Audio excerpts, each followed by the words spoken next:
This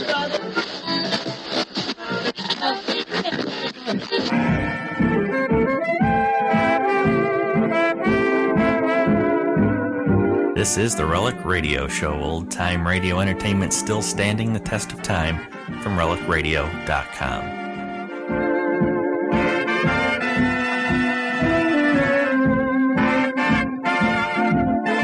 This is the Relic Radio Show, 60 minutes of radio drama, which you can find every Tuesday at relicradio.com. First story this week comes from Rocky Jordan. We'll hear The Coward of Mutakhan from July 24th, 1949. After that, it's Bold Venture and Slate Shannon Sucker from 1951. Time now for Rocky Jordan.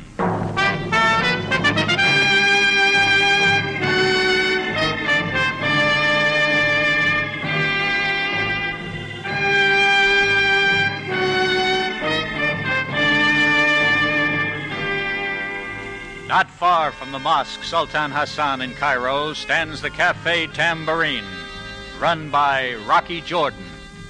The Café Tambourine, crowded with forgotten men, alive with the babble of many languages, for this is Cairo, where modern adventure and intrigue unfold against a backdrop of antiquity.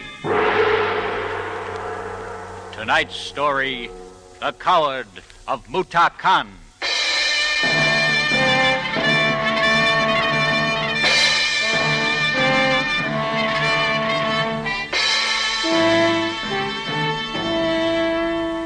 I get all kinds of customers in the Tambourine. Sailors on leave and salesmen on the prowl. Guide tours looking for atmosphere, and girls with atmosphere looking for guide tours. A lot of Egyptians turned European, and now and then a European turned native. But no matter who they are or where they come from, they're all looking for a drink. And that's why I never expect to see a Muslim in the Tambourine. They don't drink, and they don't plan on making a lot of conversation with anybody who does. So it's no wonder I raised an eyebrow the other night when I spotted one making his way through the crowd. A little dark-haired man in a red burnous. But he wasn't looking for whiskey, he was looking for me. Ah, you are the Effendi Jordan. I was told you could be found here. My name is Rinchi Adel from the house of the Sheikh Ali Ben Lekerk. Oh, yes, I've heard of him, Rinchi. The Sheikh begs you attend him immediately, without delay. Sheikh Ali Ben Lekerk wants to see me? Yes. Oh, no. You must be mistaken. There is no mistake, Effendi. Please, allow me to escort you to his home. What's it all about? A matter of most grave import. I beg you, accompany me now. And I did. If I didn't have any other reason, I wanted to get a look at the man who was almost a legend around Cairo. Sheikh Ali Ben Lekerk. They tell me that years ago, when he was out in the desert, he made war with the French and British and Italians and Germans, anybody else that came along. Finally, everybody figured it was a lot cheaper to get along with him, so they gave him a big house in Cairo with a lot of administration work in the provinces and outposts. And the government made a good bargain. His name on a tax bill meant more than a whole army of collectors. Everybody in Cairo and Egypt knew Ali Ben Lekerk, and everybody dipped a fez to him. And that's exactly what I wanted to do when Rinchi led me into a room that fitted the old man like a book. It was complete with incense, fountain, and native music drifting in from behind satin curtains. Sheikh Ali Ben Lekerk was sitting in a chair at one end. If he'd have stood up, he'd have been over 6.5 feet tall. But he just sat there and waited for me to come over.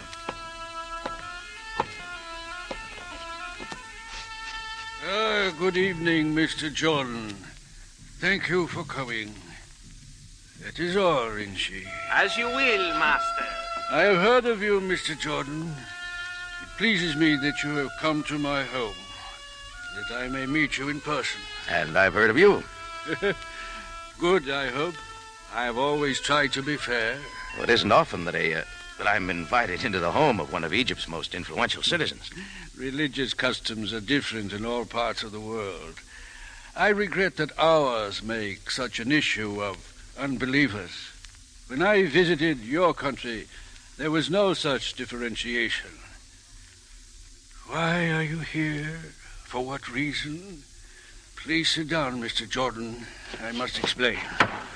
And at the same time, I must confess to being an old man. That is an issue I find difficult to make terms with. Nevertheless, for some time now, I've been compromising with my age.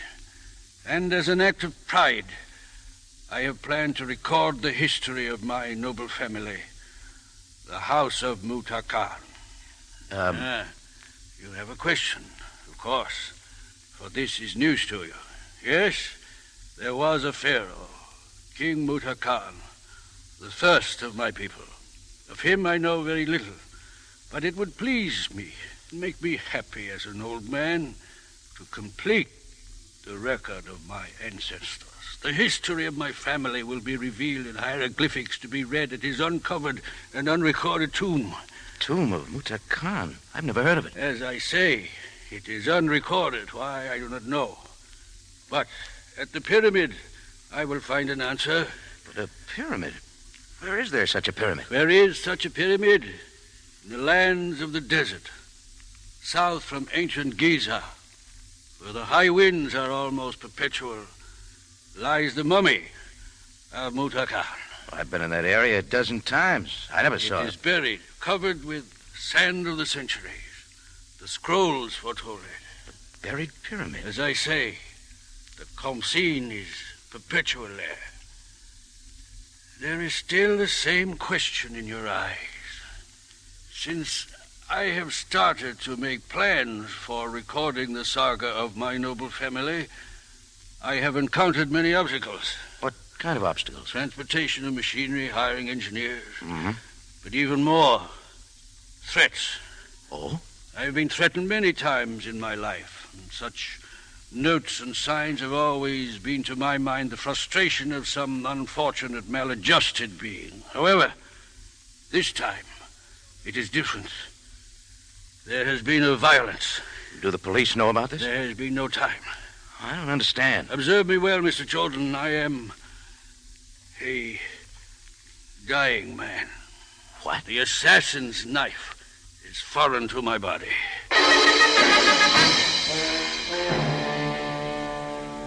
That's when he stood up and opened his burnous. The hilt of a small knife was sticking from his chest. How he was still alive or what let him sit there and talk to me with that thing in him, I'll never know. The threats were in earnest. Look, I'll get a doctor. No, it's too late. It is a grievous wound. Who did it? I haven't much time, Mr. Jordan. You are the only one I trust now. I brushed a shadow in the darkness, and my killer is unidentified. Well, maybe if I get... Death is nothing. But I entrust you to meet my son back here in the province of Ruba. Tell him of my design to excavate the tomb of Mutakhan. Tell him that I, his father, ordered it to be done. Tell him that I insist upon this work so that others will know of my honorable family. Sure, I'll tell him. And tell no one else. All right.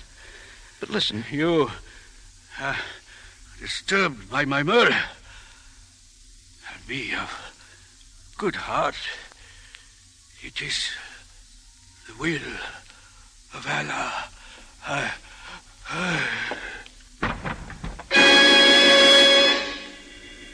He slid to the floor and closed his eyes, and there wasn't anything I could do. Well, I got a phone and called Homicide Division and waited for them to show up. Sam Sabaya led the parade. He didn't look happy when he saw what had happened.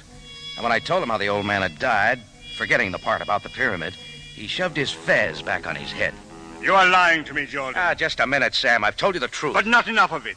You omitted some small details such as Rinchi Adel, why you came here, for what reason Leclerc sent for you. Sergeant. Yes, Captain Sabaya. A servant, Rinchi Adel, is to be questioned in connection with this case. Alert Communications. He is somewhere in Cairo. Right away. And, Sergeant, the newspapers should not be notified of this occurrence. I understand. No one is to be told that Sheikh Ali Ben Kelek is dead. Yes, sir. That is all. That is all. Well, Sam, I'm not going to try to figure your moves because none of it makes sense And to I me. am conducting the investigation. You hear me? I do not want news of his death to be released for the present. You've got a reason. I have. A very good one. Well, do I stay around here? Am I under arrest or what? You may go. Good night, Sam. We'll see you later. Oh, Jordan. Ah? As you forget the news of the death of Sheikh Ali Ben Leclerc, also forget the unrecorded tomb of King Mutakhan. What? And whatever reason Sheikh Ali Ben Leclerc had for calling you in and speaking to you of Mutakhan is also to be forgotten. How did you know about it? The Egyptian government forbid Leclerc to excavate. What is unrecorded is best left unrecorded. What is uncovered thus far is best buried. Yeah? What if an old man Ali died? Ben Leclerc has been murdered, it is true. It is obvious his servant, the disappeared Renchi Adel, is guilty. Oh, you jump at a lot of There conclusions. is one conclusion alone that concerns you. Do not under any circumstances reveal the death of Leclerc. And do not pursue this matter any further. Okay, Sam. From here on out, it's a police affair. Exactly. Good night.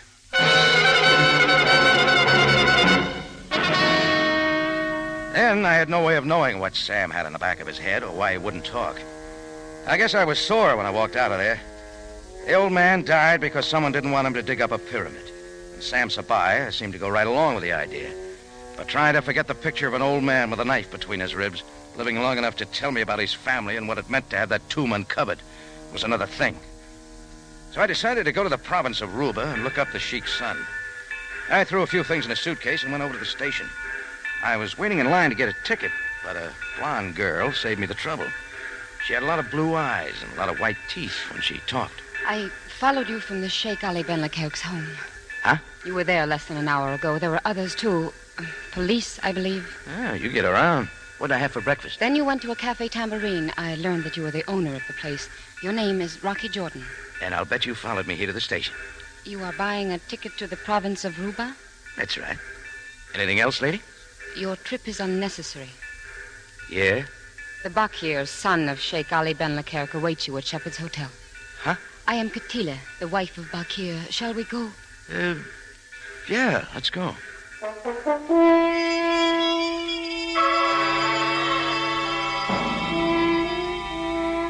And we went to the Shepherd's Hotel, Suite 609 to be exact. The Sheik's son, Bakir, turned out to be a streamlined version of his father. He was about 6.5 feet tall, big-boned, only his hair was black, and he wasn't wearing a burnous. He was done up in brush clothes, and you could tell where the sweatband of his pith helmet had stopped the sunburn. Come in, please. Come in. So this is the fellow, huh? Darling, this is Mr. Jordan. Mr. Jordan, this is my husband, Bakir, son of Ali Ben Leclerc. Thank you for coming, Jordan. I suppose I have some explaining to do. A drink? Oh, not right now, then. My dear? No, thank you. Darling, don't you think... Yes, good scotch is a lost cause out in the provinces. And ice is pretty hard to fly in from the mountains. Utila and I came in tonight from Ruba. My father asked us to make the trip. It was a secret trip. We went from the airport to the Sheikh's home. There were police cars there. You didn't go inside? My father has an old saying. Sidestep trouble so you can attack it from the rear. And you were the first to leave the house, so I followed to see who you were. By the way, did you ask him if he's a policeman, my dear? I run a cafe over by the Mosque Sultan Hassan. Oh, I'm not a cop. I sure met a lot of them tonight. You people don't know what's happened yet, huh? What has happened, Jordan? Your father's dead, Bakir. Dead? Oh, no. But he was alive. The doctor said he had a good 5 years, even 10 He left. didn't just die. He was assassinated. Sheikh Ali Ben was assassinated. He called me in tonight. He explained a plan he had to dig up an old buried pyramid. The tomb of Mutakhan. I told him that it was absolutely ridiculous. Then you know something about it? Of course. He wants that tomb excavated so the family history will be complete. But how was he slain? Stabbed. He sat there and told me all this with a knife sticking in him. I didn't see it until he pulled back his robes. Who would do such a thing? Easy, darling. He said he'd been threatened ever since he made plans to excavate Mutakhan. The police are looking for a servant, Renchi Adel. I don't see how he could have done it, This message about Mutakhan, exploring it. That's what my father asked you to tell me? That's it. He died for that. He died just for that. Darling, please. It's a rotten way to die. It's a rotten thing to die for. Oh, if you only knew, Jordan, if you only knew. He thought a great deal of it. And when you dig it up, Bakir maybe... will never excavate the tomb of King Mutakhan. What? That's right, Jordan. Never. But your father ordered... Good night, Jordan. Thanks for your help. Now, listen to me. You could have seen him staying alive just long enough to tell me. Enough. I've had enough about Mutakhan. Get out of here, Jordan. You've delivered your message. Now get out.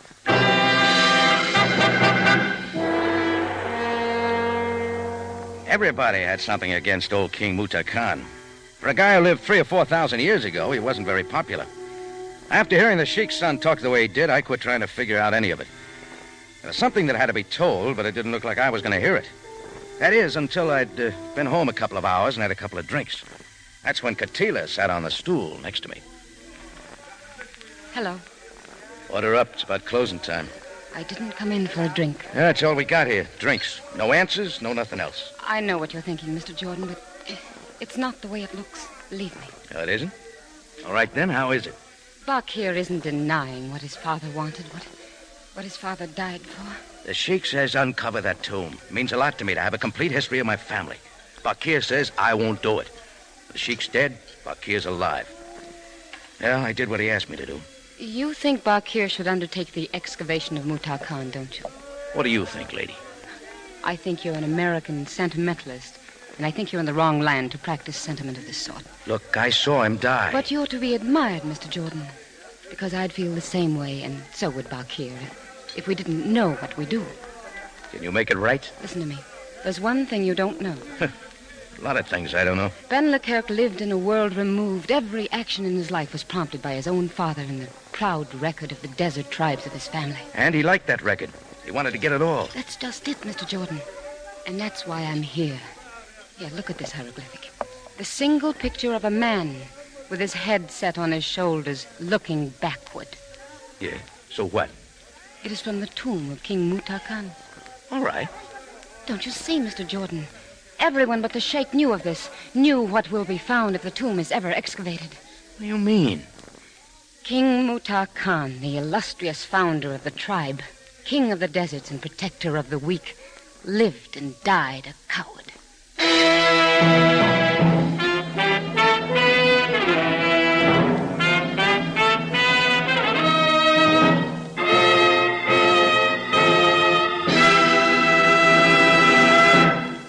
You are listening to The Coward of Mutakhan, today's adventure with Rocky Jordan. Have you ever been out on a stroll Sunday evening at 8:30? Well, we suggest you spend that half hour beside your radio. But if you should be outside enjoying the night air, promptly at 8:30, you will hear a familiar sound. It's the Whistler, calling you to excitement, to suspense, and another strange story about people who have stepped into the shadows. Yes, most of the homes you pass on your evening stroll will be listening to The Whistler. And if you want to spend a thrilling half hour with a fine story, you'll be in your living room, too, listening to tonight's story called The Hermit, The Whistler's Strange Tale, tonight on CBS.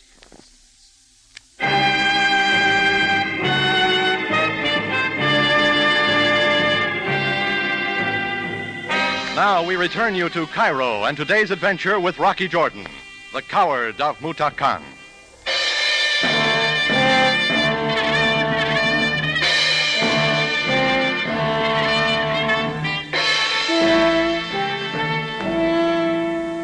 Well, when Katila came in my place and told me why nobody wanted that tomb dug up, it all began to make sense.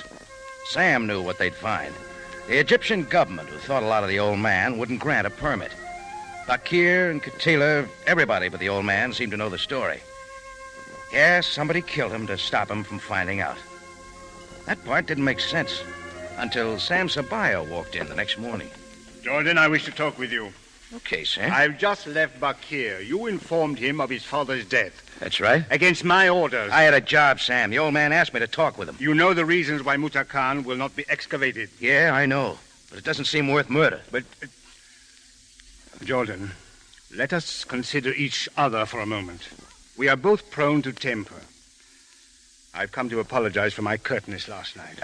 You don't have to, Sam. You were doing what you thought best. It is more than that. I must find Rinchi Abel. You still think he killed the old man? I'm certain of it, Jordan. Well, I'm not. Ali Ben Leclerc was destined to die very soon. Cancer. But he had every intention of living long enough to unearth the mummy of Mutakhan. And they tell me when he made up his mind about something, he was pretty sure of getting something done. Exactly. The servant Rinchi Abel realized this. And he also realized that it would grieve his master into an unhappy death if he were to discover the truth of Mutakhan. Are you trying to tell me that Rinchi stuck the knife in the sheik, then came and got me? Exactly. Ali Ben Leclerc was destined to die. Rinchi Abel reasoned he would die happily without the disgraceful news of Mutakhan. So he waylaid his master. Oh, that's crazy. It is hard for you, a Westerner, to understand this matter of destiny, but I believe it is so. I believe that Rinchi slew his master to prevent him from knowing the disgrace of King Mutakhan. And I'd like to hear Rinchi's version. The chances are you never will, nor will anyone, Jordan. Rinchi Abel, in all probability, has destroyed himself by now.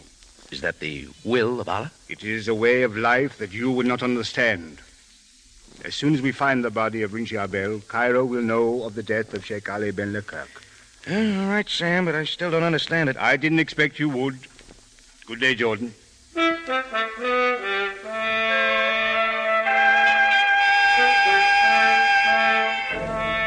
All that day, I sat and thought about what Sam had told me, the reasoning behind Leclerc's death.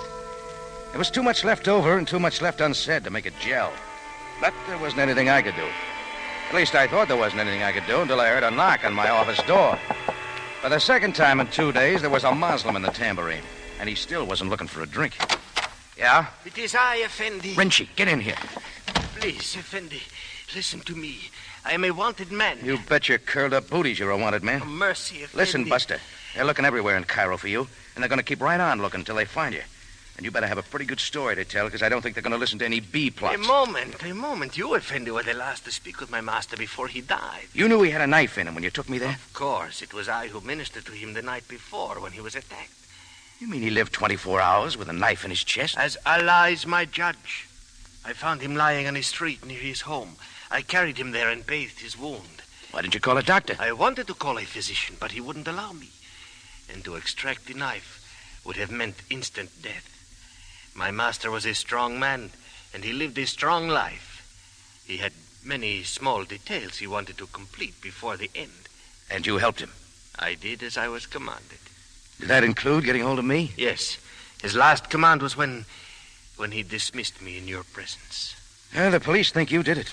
But why a humble servant like myself? Because you knew about Mutakhan and didn't want him to find out? No, I knew of the coward, but I did not slay my master.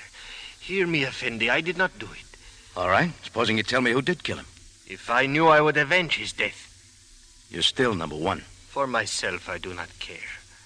My life ended when my master died. How did you know about Mutakhan being a coward? The photograph of the hieroglyphic, a face turned backward. Such a revelation would truly have made my master's death unhappy. Yeah, that's easy to figure. Now where are we? The true story of Mutakhan. Oh, I'm sick of hearing that. I've already heard it a dozen times. I know the truth. All right, what is the truth? The pyramid is not the victim of sand erosion or high winds. It is buried because it was erected underground. What? That is so. The elders who constructed it because a pharaoh must have a pyramid did so purposely, hoping no one would ever find any trace of a man who lived as dishonorably as did King Mutakhan. Yeah, he was a real eight-ball. All right, go on. In the tomb, there is no mummy. You've been inside? No, but those who buried him alive and left no record. For King Mutakhan committed the crime above all crimes, Effendi. For the love of the daughter of his enemy, he sold his own people into slavery and slew his own... Get down!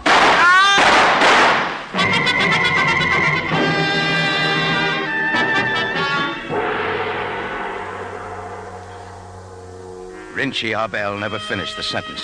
He was dead before he hit the floor. Whoever stuck his hand in through the window knew how to shoot and knew what he was shooting at. And he knew how to make a getaway. Well, that's when I stopped trying to figure Egyptian theories on honor and family and kings.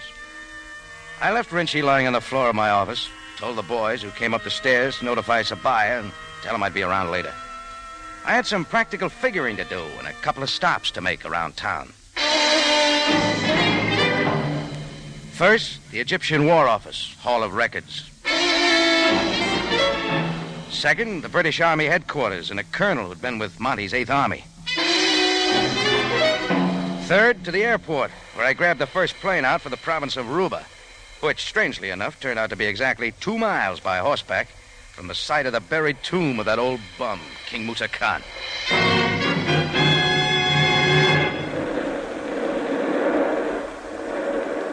Ali Ben Leclerc had been right about one thing. The high winds did blow there all year round. But it hadn't bothered the guy who'd had a bulldozer and tunneled under the sand and built a concrete passageway right down to the entrance of the tomb.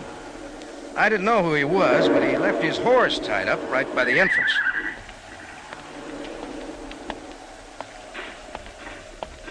Stand where you are. I have a gun. Oh, easy, Sam, easy. It's me, Rocky. Jordan, what are you doing here? Same thing you are, looking for some answers. I told you, Jordan, this is a police affair, and I will not be interfered with. Yeah, sure.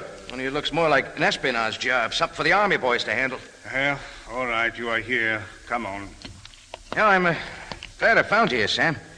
Makes your double talk back in Cairo look straighter. Jordan, ever since the war, the Egyptian government has been anxious to discover the cache where Rommel's army hoped to resupply themselves and enter Cairo. And this is it, huh? The tomb of old Mutakhan. Exactly. This is the main chamber where the mummy would have been. Some mummies.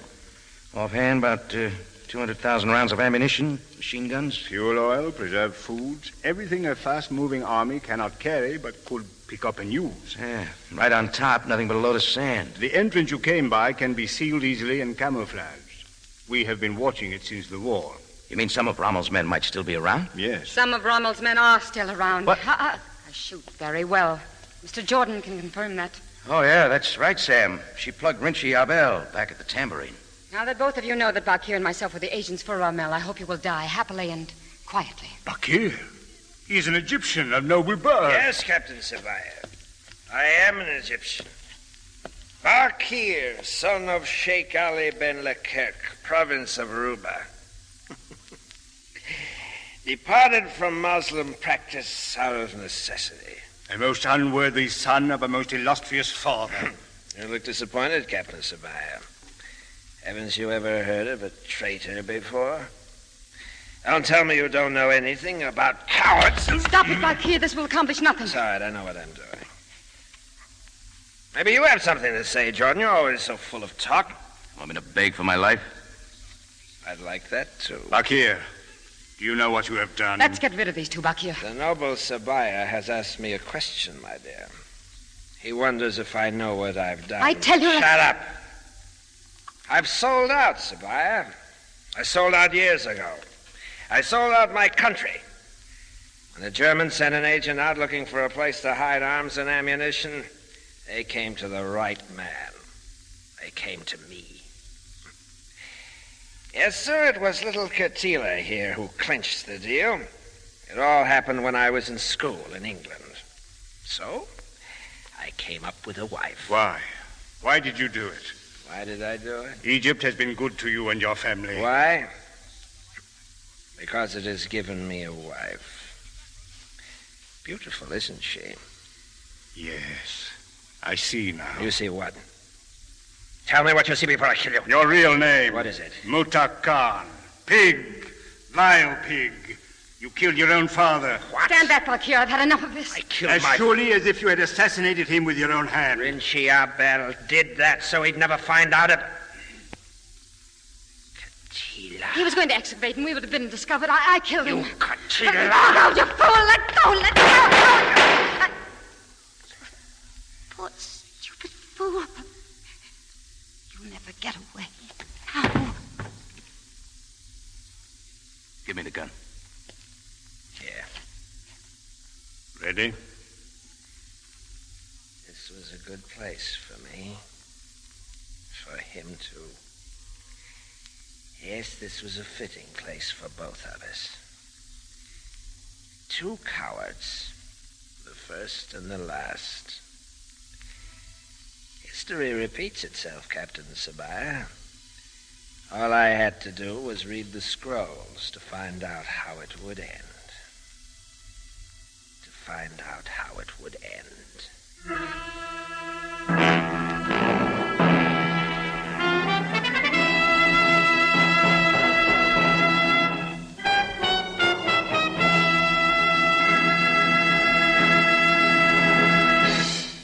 It's CBS at this same time next week for another story of adventure and intrigue when we take you back to Cairo and the Café Tambourine run by Rocky Jordan.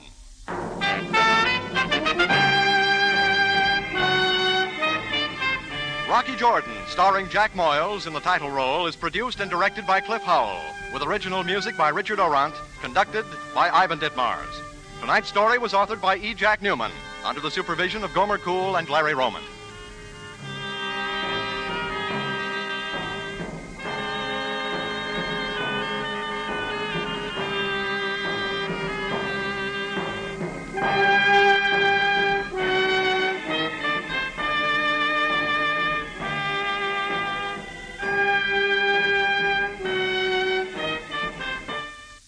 This is CBS, the Columbia Broadcasting System.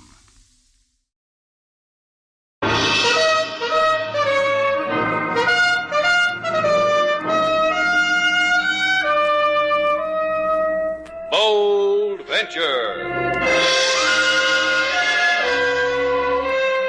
Adventure, intrigue, mystery, romance, starring Humphrey Bogart and Lauren Bacall. Together in the sultry setting of tropical Havana and the mysterious islands of the Caribbean. Bold Venture.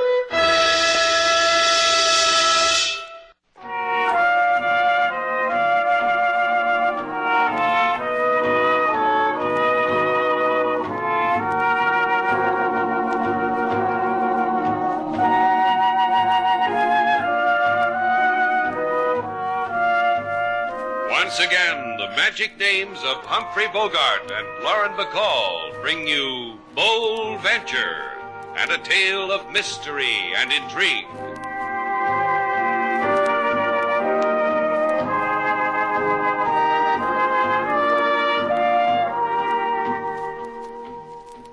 How soon will Slate be back, Miss Duvall? I ask only because I hope it's not for hours and hours. Not so close, Frankie. I might fog your glasses. I'll chance it. Ever kiss a boy with tortoise shells? You're probing, Professor. Now, let me think. Yes, I did once. Exciting?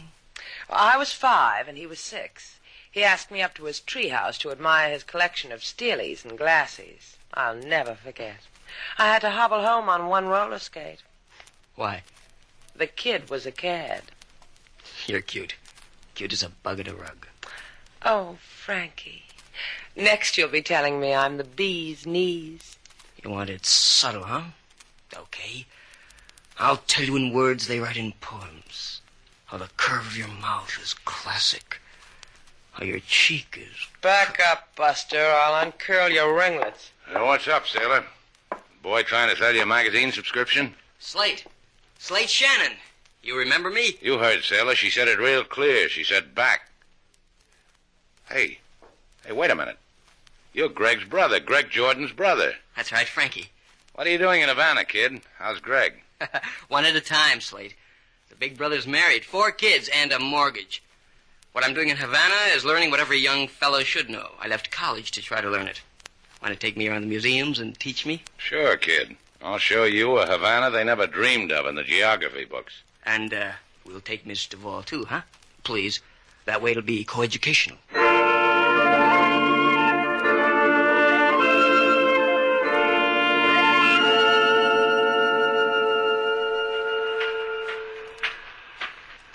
Jack, hiya.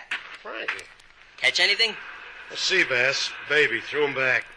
Never have any luck surf fishing. Used to get prizes for the amount of seaweed I pulled up. You know, I don't figure you. I really don't. No? Tell me why, kid. A big-time gambler like you. A man the police are looking for, and you pick yourself a seaside park and fish. You ought to try it. Restful. For the nerves. You study about nerves at college? Economics. That sounds educational. Brief me on economics, kid. Get money from people. That's a brief on every textbook I ever had. Good books. Sound. You got the makings, kid. I like the way you operated on the boat. I'll tell you the truth. I never saw a better second-card stud dealer in my life. Where'd you learn? My brother. He did it for the oohs and ahs in the parlor. That's one way. Did you see your brother's friend, Shannon? Sure. Tonight we're going to have a party. Laughs and tickles and rumbas. Wait a minute. No, I thought I had a bite. What I was going to say, kid, don't have too good a time. Shannon's got to get us out of Havana. He will. Because if we ever step foot on that liner again, we'll take the rest of the cruise in whatever they use for a brig. I said Shannon will get us out. Sure you did. Only I've got something else to tell you. Remember the guy on the boat who always wore double-breasted tweeds? The man who dropped maybe $200 in draw poker in Stateroom 20? I don't remember his name, but he played a fair hand at draw, lost his dough, and then hung around and watched. That him? Mm-hmm. He's a detective, kid. He's tailing me. I shook him someplace on Malecon Drive. How do you know he's a detective? Because I had to hit him before I shook him. He showed me a card, told me the vacationers were squawking about a couple of Sharpies. You and me. Told me how much we cheated them out of. Said, please come along. So now you know why it's important. I told you. Shannon's a sucker. He'll get us out of Havana.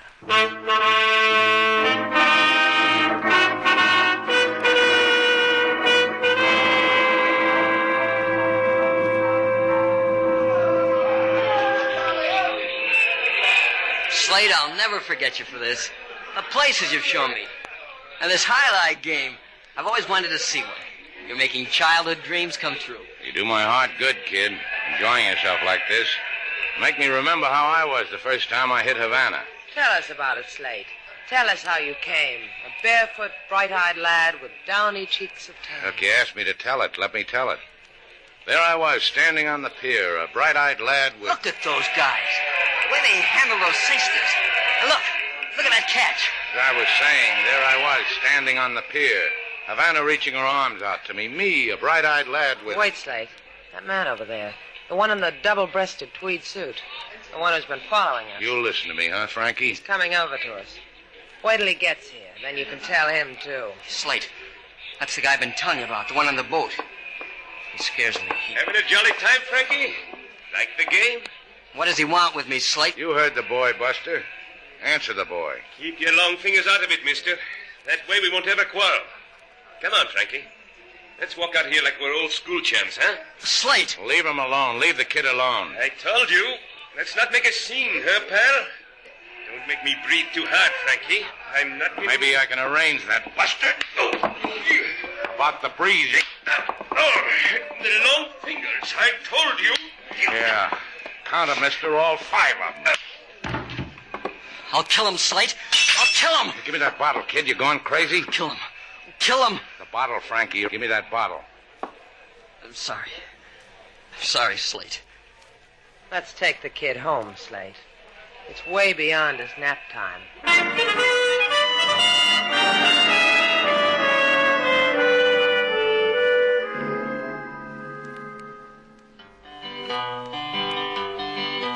A boy he study in university, plenty IQs and educated he. He wink an eye in Miss Sailor's direction, say, hip hooray, you're a yummy confection. Miss Sailor, she put Frankie in place. She kick his ankle, sneer in his face. And all the while Mr. Slate has jollies. Blame it on wild oat-type follies. That's the way me and my guitar observe it, Mr. Slate. Well, both of you got good eyes. I still don't understand what you got against Frank, Sailor. Did you see the way he broke that bottle? He was going to stab that man. Oh, I doubt it. Kid saw the routine in the movies once. He figures it's the thing to do in Havana. Look, you can't blame him for nuzzling up to you. Let's face it, you're a nuzzable girl. Choosy, too. I select my own nuzzlers. Mr. Slate, may I say a word? Go ahead, King. I have seen many men as I walk through the world. Oh, here we go. Men of high breeding and low. The looks they gave could wither the soul. Men who drew shadows about their shoulders. What don't you like about Frank Jordan? He's a stinker. A big one. Now, look, he's the brother of a friend of mine. That makes him a responsibility. I'm going to take care of Frank Jordan while he's in Havana. What's he in Havana for? Well, what are you in Havana for? Go stick your head in a hose. Slate Shannon speaking. Slate, come down here right away. Please. Please, you've got to. What's the matter, Frank? Hurry, there's not a lot of time. Why isn't there a lot of time? What's happening? I'm afraid, Slate. Please, at the Hotel Suarez on the Prado. Hurry. Hello? Hello, Frank? Hey, hello. What were you saying, Sailor? Miss Sailor went out, Mr. Slate, with a huff. Well, if she and the huff come back and ask for me, tell them don't ask.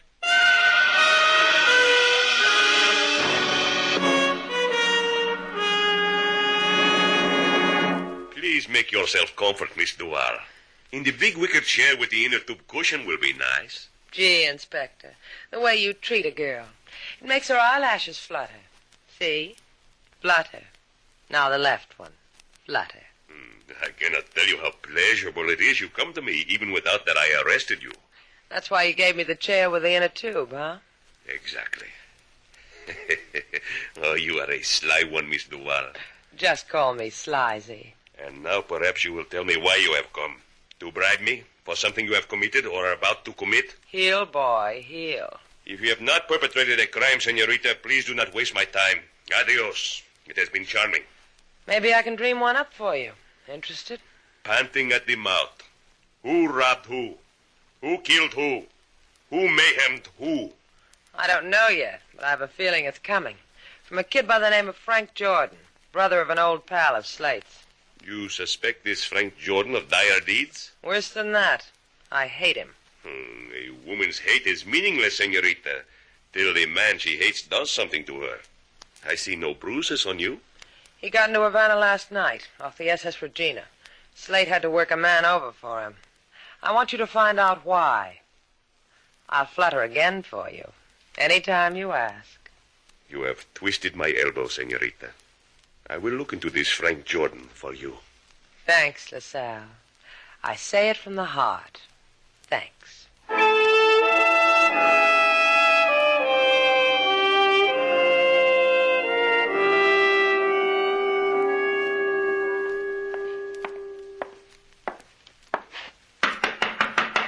Frank? Is that you, Slate? Yeah, it's me. Talk some more. I gotta be sure. Come on, open up. What's the matter with you? Inside, Slate, quick. Am I glad to see you? Tell me why, huh? I'm gonna level with you, Slate. I thought I was being smart. Now I'm in trouble. Listen to me. You gotta get me out of Havana. Well, I knew you came to Havana on leaving tonight. Why not take that? I can't, don't you see? The trouble happened on the boat. A woman? I didn't know anything about her. You know, the travel folder said meet new friends, and I met her. Husband? He'll kill me. He said he would. Close your mouth, kid. I'll answer the door. You want something? Inside, mister. This gun can start scratching your grave. Oh, hello, Frank. Look, I was just playing around. I didn't know it. Against the wall, Frank. Face it. Now you, mister. I don't know who you are or what you want. But why don't we just sit down, prop our legs up, talk? What's with the gun? Against the wall.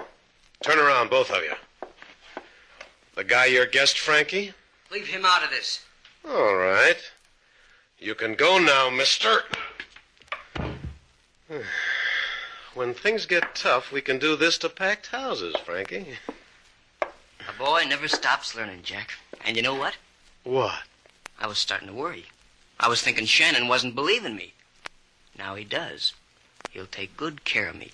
I'll be real grateful.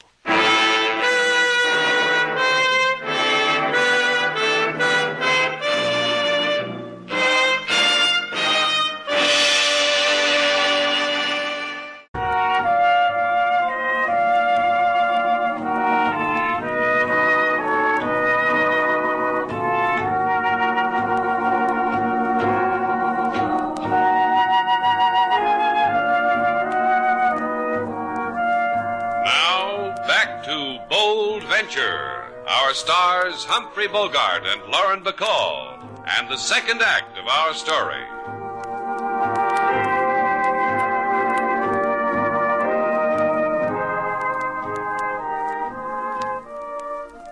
I tell you, senor, you must get up this instant. Get up from the floor and take out of here, you. Come, senor, I will show you what I do in such instances. Do you understand what I am telling you? Up! Hey, cut it out, will you? Very good. You have responded well. What happened? Who are you? Jimenez. Who else would I be? Okay. Hey, where's Frank Jordan? He who rented this room? Out. There was another man here with him. Grande, big man. They left together. Together, huh? Probably with their arms around each other. Oh, it's not so. The big man pushed Senor Jordan in front of him with hand in pocket as if he had a gun. Now, Senor, who are you? Just a bad dream, Jimenez. Something that never should have happened. Si, Senor. And you look it.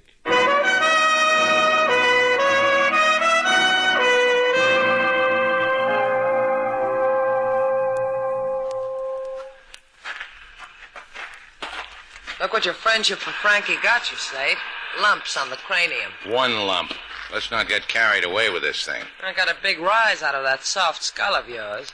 Could have killed you. Look, sailor, just for a little while, let me enjoy the breezes from the sea, the whispering of the coconut palms, the splendor of the setting sun. Translation. Stop flapping your gums. I'll always remember you this way, Slate. With your brain in a sling. What eats you, sailor? I told you the kid's in trouble. What does that make you, Mother Shannon? Put it all together and it spells sucker. Guy clobbering me on the back of the head, taking Frankie for a gun ride, who knows where. What's all that, a senior prom? Senorita Duval, Senor Shannon. Ask me later, Slade. Right now a policeman is mushing his way through the sand to me. Here we are, LaSalle, old pally. I see you. You are very clear in the twilight. Hello. And a hello to you, LaSalle. Hey, kid, you ought to try the local Y. They've got just the thing for breathless boys like you. Thank you. I will consider it. But the reason for my breathless, amigo, friend mine, is that a man lies murdered. And you couldn't wait to spread the news, huh, LaSalle? I'm a fool to ask this, but anyone we know? I think. A man in a double-breasted tweed suit. A man with whom you have had what is called a disturbance of the peace in my set. Witnesses told us of this. You were right, Slate. You were a fool to ask. Take the jackpot. Now, look, Inspector mine, that was just a friendly little round of fisticuffs. You know, the manly art. Comes a time in every fellow's life. No, it is not you of whom we have suspicion this time, Shannon, but of a buddy pal, Frank Jordan. This is the name the anonymous man, the unidentified man of the tweed suit, whispered before he died. Frank Jordan. You see, Slate, I told you. Please, Miss Duval, let us go to my business and talk of Shannon's friend, Frank Jordan. Huh? My arm? Wouldn't go without it. See what happens when fellows agree with me, Slate? They give me their right arm.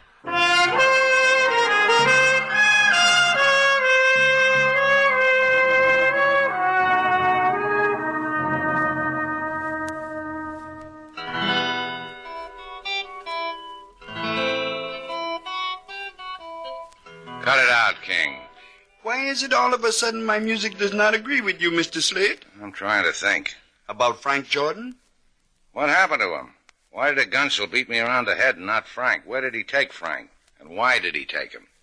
A man who beats a man about the head with a gun may also reverse the gun, Mr. Shannon. It takes less energy to pull a trigger. Perhaps this is what was done to...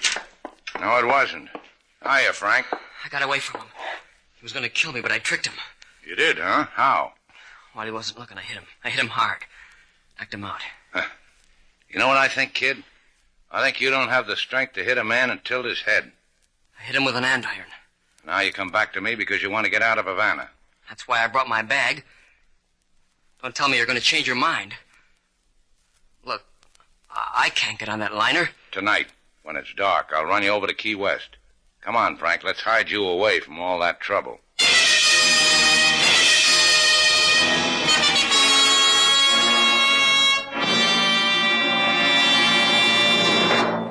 Do I get to sit on the inner tube again, LaSalle? It is comforting, is it not, senorita? But I think you will not care to. I think what I have to tell you of this Jordan will make you stand on end. That bad, huh? This matter of Frank Jordan. He had an admirable record in his college until he played hooky. Hooky? Your pardon. During his sabbatical of this hooky, he was seen to consort with a notorious gamblers. The police of many states saw him so consorting. It made them to rub their chins and say, They said that, huh? Just like that. And when they found him always in the shadow of an infamous ship's gambler, a Jack Cronin, a cheat, a known criminal, they said, And that makes Frankie, boy. A man we want for murder. Tell Shannon that, Senorita Duval. Tell Shannon if he does not give us this murder suspect, we will hold Shannon for accessory. It'll break his heart, so I'll tell him.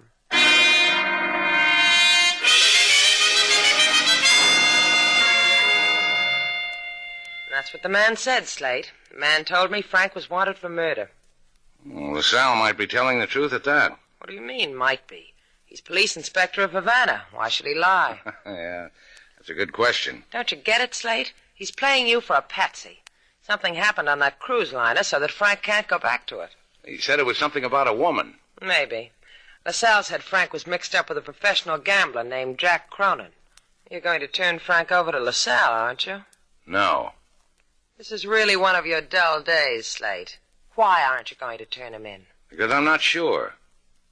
Try to understand my side of it, Sailor. Frank is just a kid. His brother and I went through a lot together. I owe his brother at least this much to give Frank a chance.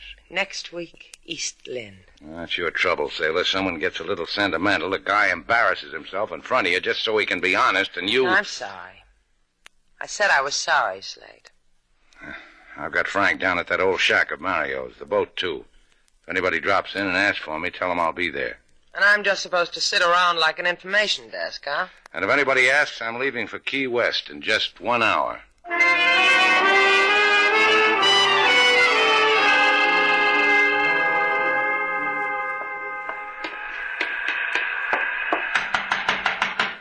Open up, Frank. It's me, Slate Shannon. Boy, I was worried you weren't coming. How do you feel, Frank? Anxious. When are we getting out of here? When it gets real dark, there's not much moon tonight. We'll make it to Key West easy. What have you been doing with yourself all this time? Cards and playing solitaire. You play poker? Not much. You want to play? Just you and me? Two-handed? Showdown. Just to pass the time away. What do we play for? Matchsticks, marks on a piece of paper, that's all. Sure, I'd like it. All right, let's sit down. This your suitcase on the chair? Give it to me. Sorry. Just edgy here. I'll take it. Sure. Here, let's sit. Here, use these cards. I picked them up at my hotel. What's the matter with these cards I've been using? Nothing. Same design, same cards. Let's just use my cards, huh? Sure. I'll get these out of the way here. All right. Want to cut for deal? Yeah. 6 of clubs. Ace, my deal. Deal away. Queen for you. 9 for me. 10 for you. Ace for me. 4 for you.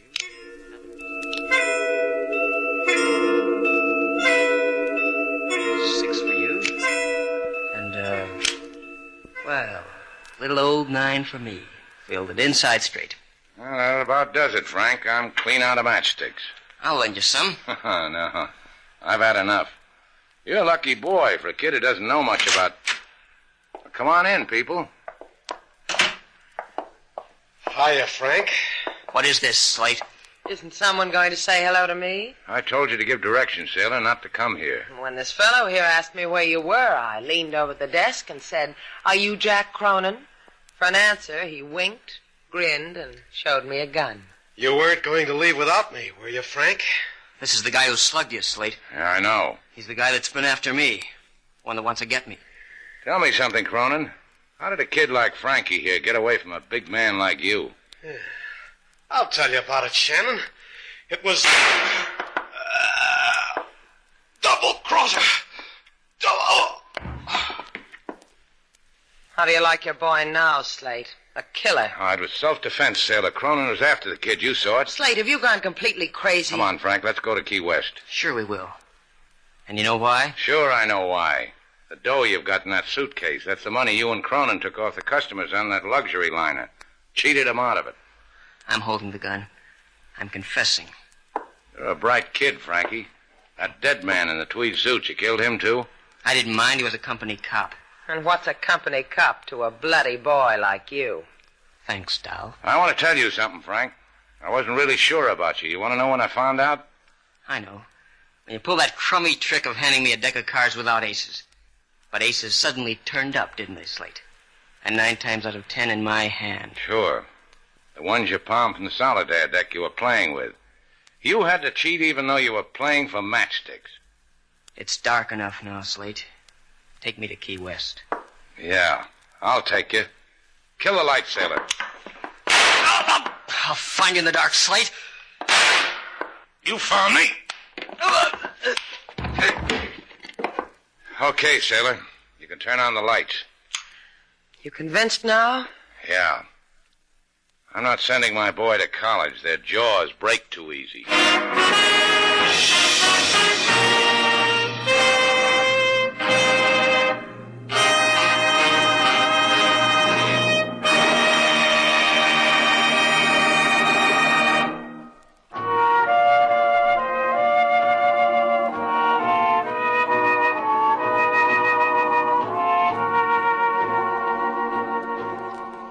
Hey, sailor.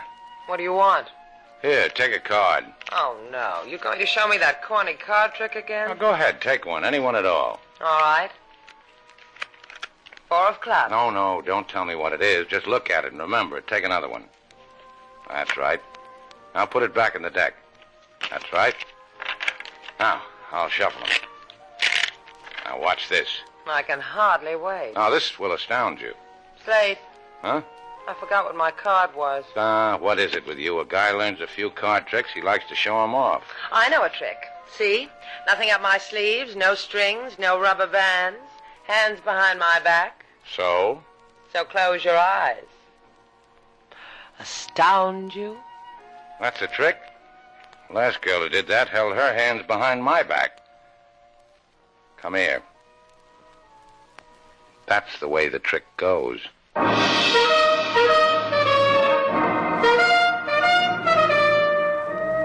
And so our 2 stars, Humphrey Bogart and Lauren Bacall, have brought to a close our latest bold venture story. Special music was composed and conducted by David Rose. May we invite you to listen again next week at this time for another exciting adventure starring Humphrey Bogart and Lauren Bacall together in Bold Venture.